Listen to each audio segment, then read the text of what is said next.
అందరికీ నమస్కారం. మాట మన వ్యక్తిత్వానికి ప్రమాణం.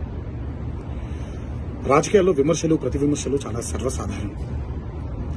ఆ విమర్శలు ప్రతి విమర్శలు ప్రజా సమస్యల మీద జరగాలి, కానీ వ్యక్తిగత దూషణలు లేదా వ్యక్తిగత విమర్శలు ఉండకూడదు.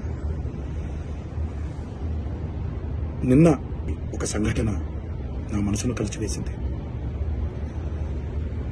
ఎప్పుడైతే మనం ప్రజా సమస్యల్ని పక్కన పెట్టి వ్యక్తిగత దూషణలకి దిగుతున్నాము, ముఖ్యంగా పురుష పదజాలంతో మాట్లాడుతున్నాము, అది ఒక అరాచక పరిపాలనకు నాంది పలుకుతుంది. అది తప్పు. మన సంస్కృతి, మన నవనాడుల్లో, మన జవజీవాల్లో, మన రక్తంలో ఇమిడిపోయినటువంటి ఒక సాంప్రదాయం. మన సంప్రదాయాల్ని రాబోయే తరానికి జాగ్రత్తగా భద్రంగా అప్పచెప్పాలి, కానీ మన సంస్కృతిని కలిచివేసి కాల్చేసి రాబోయే తరానికి ఒక బంగారు బాట వేస్తున్నాం అనుకుంటుంటే అది మన తప్పు. అది మనం చేసే చాలా పెద్ద తప్పు.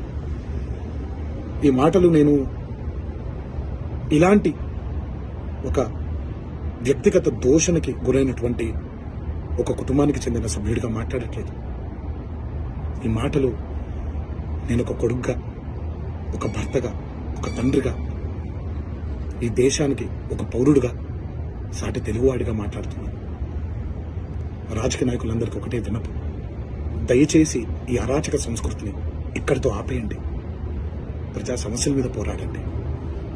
రాబోయే తరానికి బంగారు బాట వేసేలాగా మన నడవడిక ఉండేలాగా జాగ్రత్త పడండి. ఇది నా విన్నపం మాత్రమే.